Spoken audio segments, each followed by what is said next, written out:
accueille Philippe Pernoud. Bonjour. Et bonjour. Directeur de la santé publique et de la prévoyance sociale du canton de Berne. Vous êtes socialiste, médecin de formation et aussi l'unique représentant de la minorité francophone au conseil exécutif du canton de Berne. Philippe Pernoud, ce sera officialisé tout à l'heure en conférence de presse.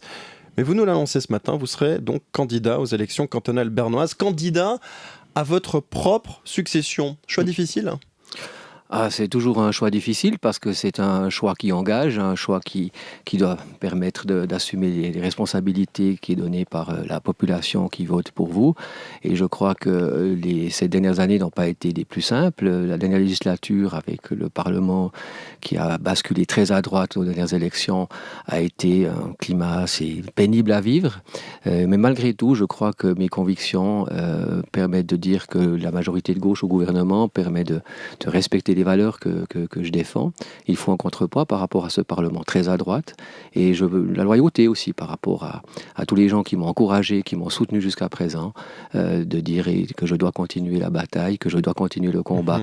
Ça, c'est un discours peut-être un peu plus militant, mais c'est pour moi un engagement On est toujours un peu militant, non ? Il y a toujours les deux choses. Il y a à la fois l'aspect militant et après il y a la fonction qui exige de mettre beaucoup d'eau dans son vin par rapport au fait que par exemple au gouvernement bernois nous avons 5 partis qui sont représentés. Ça exige de respecter toutes les sensibilités qui sont autour de la table du gouvernement. Vous êtes rentré relativement tard, si je ne me trompe pas, en politique en tout cas. Vous avez adhéré relativement tard au Parti Socialiste, Philippe Pernoud. Vous êtes un autre type de militant peut-être que les autres collègues qui sont, on va dire, plus ancrés dans la politique, dans le terroir politique de longue date. Oui, on me l'a vu reprocher à l'époque quand j'ai fait acte de candidature en 2005, c'est vrai. En même temps, c'est mon engagement en tant que médecin psychiatre sur le terrain qui m'a amené à la psychiatrie en défendant les gens qui étaient dans la difficulté. Et je crois que c'est surtout par conviction plutôt qu'engagement dans le parti qui m'ont fait arriver à cette fonction. Vous disiez donc choix difficile, vous avez souligné le contexte actuel, délicat. C'est aussi un choix peut-être par nécessité, la relève romande est relativement faible. C'est le défi qu'on a dans le canton de Berne, étant donné qu'il y a ce siège réservé à la partie francophone, respectivement au Jura bernois.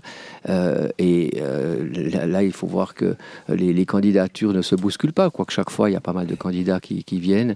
Mais il y a aussi le fait de pouvoir garantir un siège au Grand Conseil. Et d'ailleurs, pour conserver le siège réservé au Jura bernois, il devra notamment, vous, en tout cas, combattre Manfred Buller. On le recevait il y a quelques semaines, il y a un mois, grosso modo, Manfred Buller, l'UDC, qui convoite également votre siège. C'était aussi un choix stratégique pour le Parti Socialiste. Manque-t-il de relève, notamment du côté des francophones ?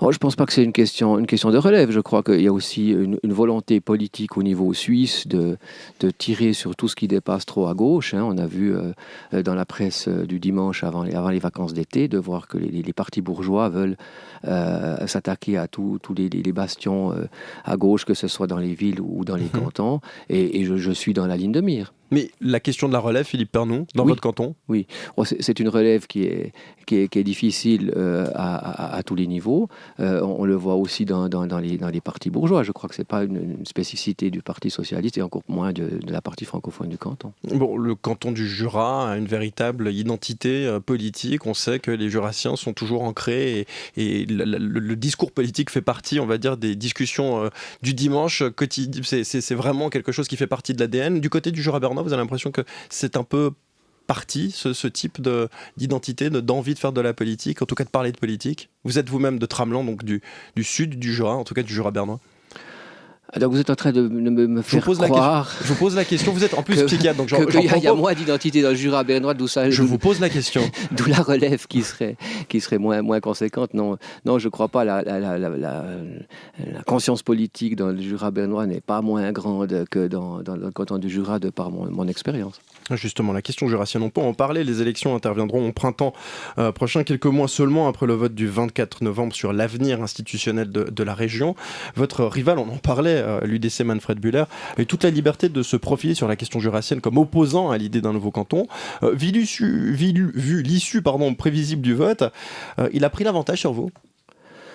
Moi, ce que je constate, c'est qu'il a pris une position totalement opposée à l'idée du vote, hein. Nous avons dû, au gouvernement bernois, prendre une position qui était celle de conséquente, consécutive plutôt les travaux de l'Assemblée interjurassienne. Donc nous avions des responsabilités qui engageaient par rapport à la cohérence de l'action du gouvernement bernois depuis 20 ans. Et c'est dans ce respect-là que nous avons dû travailler.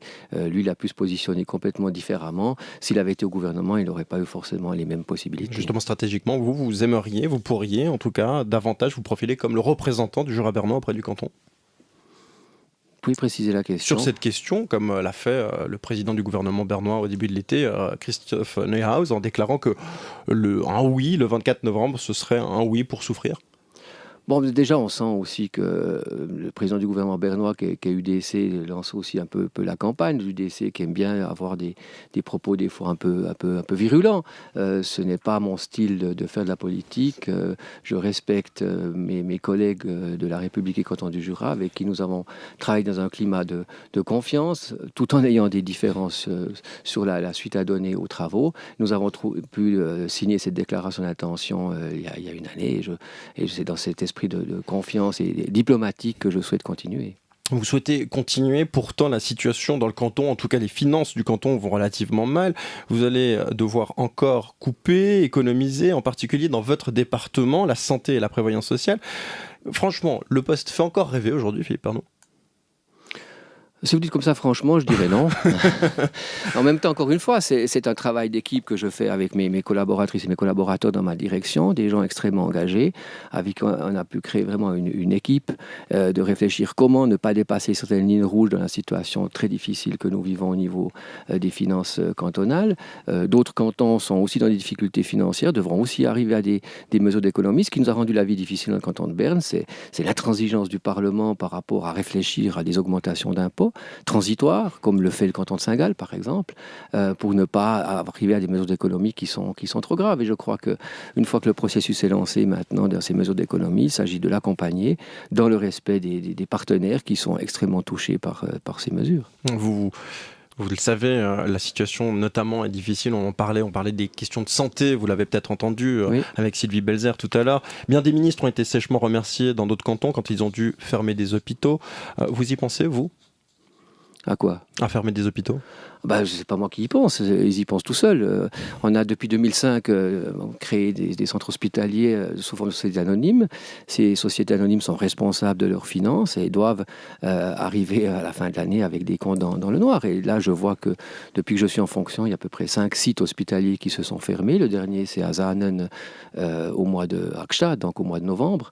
Les hôpitaux réfléchissent comment maintenir leurs prestations en ayant des prestations de qualité et aussi la sécurité pour les patients dans un environnement économique extrêmement difficile.